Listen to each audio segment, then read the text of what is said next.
When it started, it was pandemonium. And everybody's freaking out, oh my God! Mobs around the game, it was a phenomenon.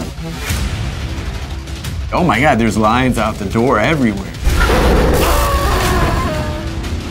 Nobody said we couldn't do it, so we did it. There were no rules. It was the Wild West of video game creation.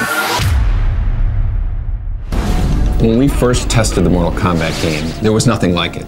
Gameplay, violence, story. There was a combination that just resonated with players. One really important part of Mortal Kombat's success was the secret element to it. We never documented anywhere how to do the special moves. You just had to learn them. You're playing in an arcade and someone's like, hey, how'd you do that? Ah, it's a secret. If you did this, this, and this, a reptile would jump out and he would attack you. And it's like, oh my God, that wasn't expected.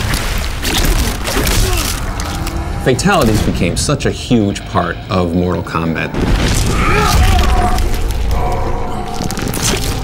It wasn't just the violent part, it was the fact that it was a cool secret that nobody knew about. There's one where Ermac sort of turns your body inside out and stretches you out and like brings your esophagus out. That was like one of the grossest ones I've ever seen. So maybe that's my favorite one. Mortal Kombat's always kind of had a sense of humor to it.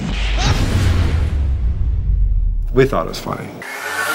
I was surprised at how much influence the different versions of Mortal Kombat had to the console wars. There was two versions of the game that came out. One was on Super Nintendo, one was on the Genesis.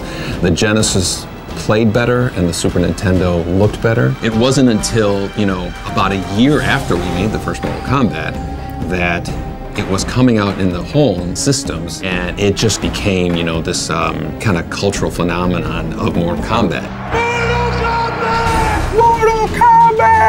That commercial? It just fueled that fire that was Mortal Kombat. Obviously, we had no idea that it was going to immerse itself into the culture the way it has. Even people who don't play video games know what Mortal Kombat is. It still hits me like when I see Mortal Kombat referenced on TV. Someone says finish him, you know what that's from.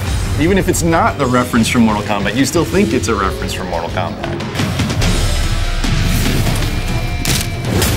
I love the art that the MK community has created. It's an honor that people are so inspired by the stuff that we did. We never take that for granted. It's like we have the best fans in the world. After 25 years of support, I just want to say from the bottom of my heart, Dusty, thank you for being there with us for this incredible ride. The continued support for 25 years has driven our team trying to exceed their expectations of what the next Mortal Kombat should be.